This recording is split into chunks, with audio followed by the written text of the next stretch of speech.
yakni alamat atau tanda-tanda orang itu sudah balik. Alamat, tanda-tanda al-bulugh, orang itu sudah balik. Apa itu? Alamatul bulugh salatun. Alamatnya orang balik itu ada 3. Tamamu khamsa asyrata sanatan. Sudah sempurna usianya 15 tahun. Fi dzakari wal unsa, untuk laki-laki dan wanita. Jadi kalau ada orang, apakah itu laki-laki atau wanita, sudah 15 tahun, itu sudah dianggap masuk kriteria umur balik. Apa sih sebabnya kok disebut di sini balik perlu atau tidak? Balik itu menunjukkan bahwa orang itu sudah bisa dikenai taklif atau beban hukum. Jadi kalau Nabi mengatakan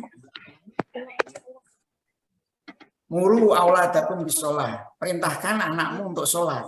Ketika usia 7 tahun disuruh sholat, kalau enggak suruh istilahnya dipukul yang ringan. Tapi kalau 7 tahun itu dia belum kena taklif, 10 tahun dia belum kena taklif, belum kena beban. Kalau meninggalkan dia berarti berdosa enggak? Kalau dia mengerjakan sholatnya, berarti itu pahalanya bantuan. Tapi ketika sudah masuk ke balik, ketika dia sudah umur balik, artinya beban hukum sudah mulai atur jalan. Kalau dia nggak sholat, dia kena dosa. Dia nggak puasa, dia kena dosa. Dia tidak membayar zakat, padahal dia sudah mampu, dia kena dosa. Nah, kemudian apa? Wal ihtilam, dan bermimpi, maksudnya adalah mimpi basah. Fi dzakari, dan untuk gender laki-laki, wal unsa, dan untuk perempuan. Litis aisinin, ketika dia berusia 9 tahun.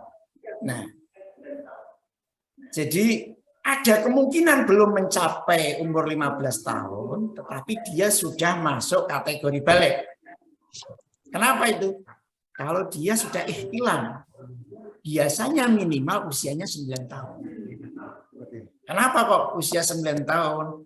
Karena ketika usia 9 tahun, alat-alat reproduksi wanita maupun laki-laki itu sudah mulai bekerja.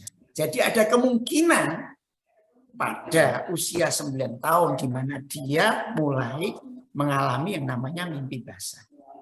Dan itu menjadi tanda bagi baliknya atau usia taklifnya seseorang. Yang terakhir wal haidu fil unsali tis'in, dan haid untuk mereka yang atau menstruasi untuk anak mereka yang perempuan ketika berumur 9 tahun.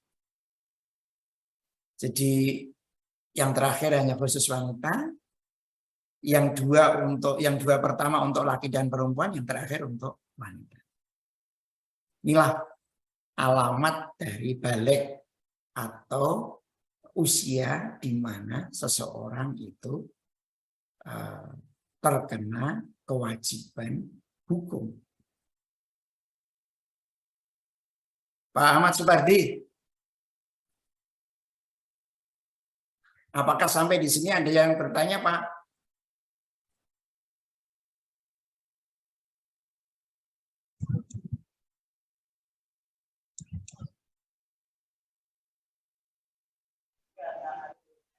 Belum, Pak. Belum, Pak. Nanti pertanyaan di belakang, Pak. Oke, kalau begitu saya lanjut ya. Nah, usia 9 tahun yang tadi disebut sebagai umur balik tadi, khususnya yang sudah ikhtilam dan khususnya kalau wanita sudah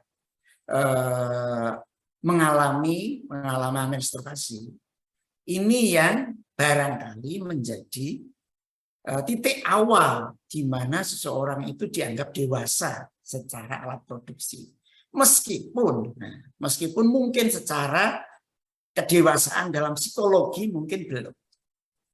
Nah, tapi disinilah kita melihat salah satu hikmah kenapa Nabi Muhammad itu diperintahkan oleh Allah menikahi Aisyah. Dan beliau mulai istilahnya tidur bersama Aisyah itu ketika Aisyah berusia 9 tahun. Nah, orang di zaman sekarang sering menjadikan itu bagian dari bulian, bagian dari cacian. Bagaimana mungkin seorang yang, mohon maaf, dianggap